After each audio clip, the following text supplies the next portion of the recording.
kebiasaan baru agar selamat selalu, ini panduan untukmu. Mau berangkat, cek suhu tubuh dulu, pakai masker selalu, yo oh oh ayo ayo.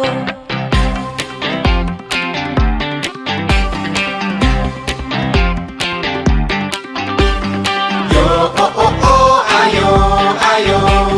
Yo oh oh oh ayo. Yo oh oh oh ayo ayo. Yo oh oh oh ayo. Saat jalan jaga jarak tubuhmu, jangan gandengan dulu, yo oh oh ayo ayo. Sampai sekolah cuci tanganmu dulu, pakai sabun selalu, yo oh oh ayo ayo. Yo yo yo ayo ayo. Yo yo yo ayo. Yo yo yo ayo ayo. Yo yo yo ayo. Dengan temanmu jangan deketan dulu, pakai barang pribadimu, yo oh oh ayo ayo. Pulang sekolah langsung pulang ke rumah, mampir gak usah, yo oh oh ayo ayo. Sampai di rumah bersih-bersih segera, supaya kita bisa jumpa lagi di sekolah. Yo ayo kita bersama saling jaga, agar sehat selamat, yo oh oh ayo ayo. Seru belajar kebiasaan baru, agar selamat selalu, itu panduan untukmu. Seru belajar kebiasaan baru.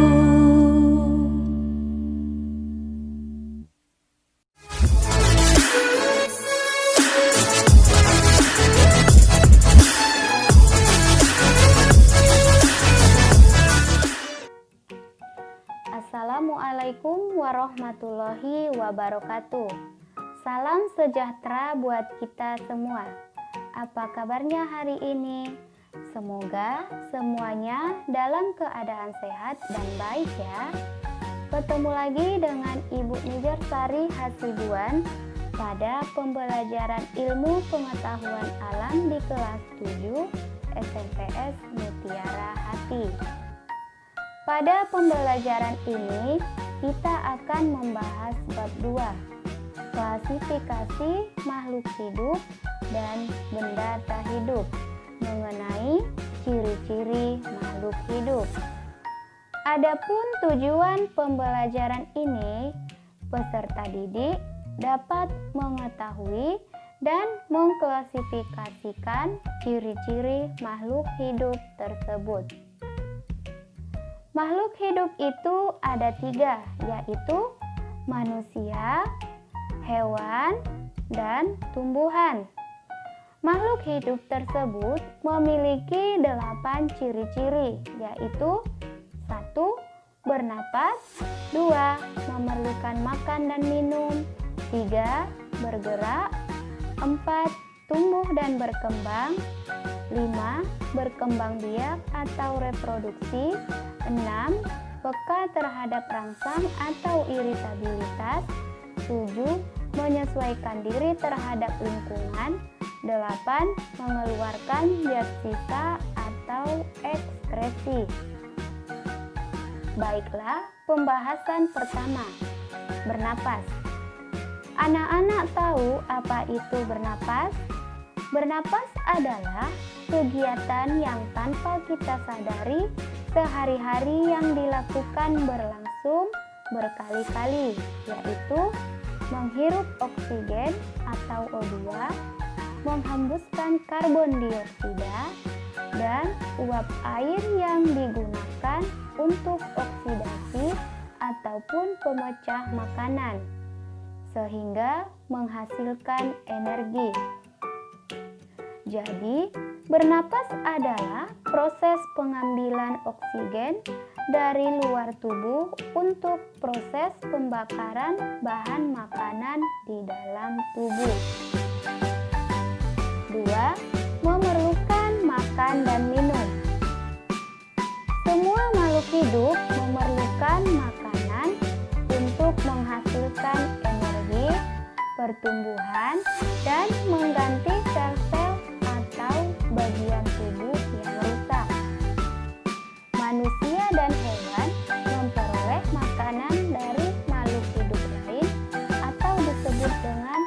merotrot.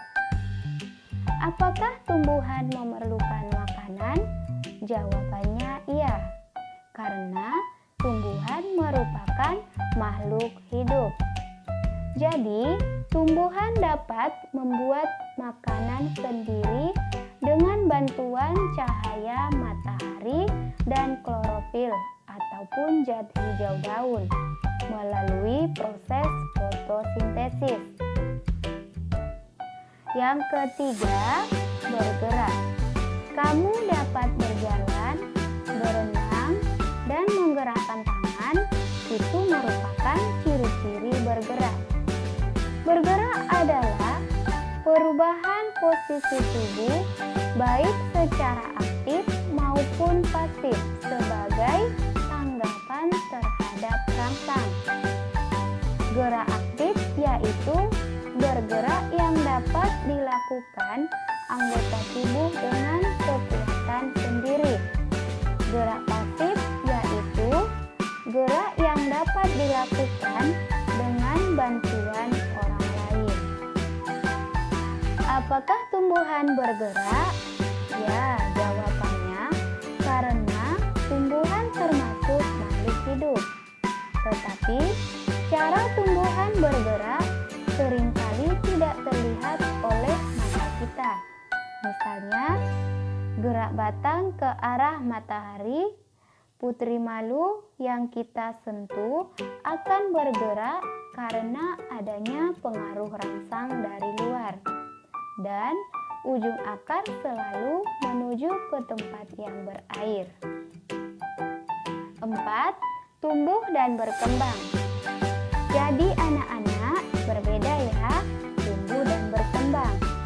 Tumbuh adalah proses peningkatan jumlah, ukuran, dan volume sel-sel tubuh. Proses pertumbuhan dapat diukur dan bersifat tidak dapat kembali ataupun disebut dengan irreversible. Contohnya, pertambahan tinggi badan dan massa tubuh. Sedangkan berkembang adalah proses menuju kedewasaan atau berkaitan dengan kematangan suatu organ sehingga berfungsi. Contohnya, pada tumbuhan ditandai dengan munculnya bunga dan buah. Yang kelima, berkembang biak atau reproduksi. Kemampuan makhluk hidup untuk memperoleh keturunan disebut berkembang biak. Berkembang biak bertujuan untuk melestarikan keturunan agar tidak punah. Cara perkembangbiakan makhluk hidup dibedakan menjadi dua. 1. Perkembangbiakan vegetatif, yaitu perkembangbiakan yang tidak melakukan peleburan antara sel sperma dan ovum atau antara benang sari dan kepala putih. Contohnya, pisang, jamur, umbi-umbian, dan lain-lain. Yang kedua, perkembangbiakan generatif, yaitu peleburan antara sel sperma dan ovum atau peleburan benang sari dan kepala putih yang saling bertemu sehingga menghasilkan anak, ataupun penyerbukan dari benang sari yang jatuh ke kepala putih sehingga menghasilkan buah dan biji. Contohnya padi, jagung, rambutan, mangga, dan sebagainya. 6.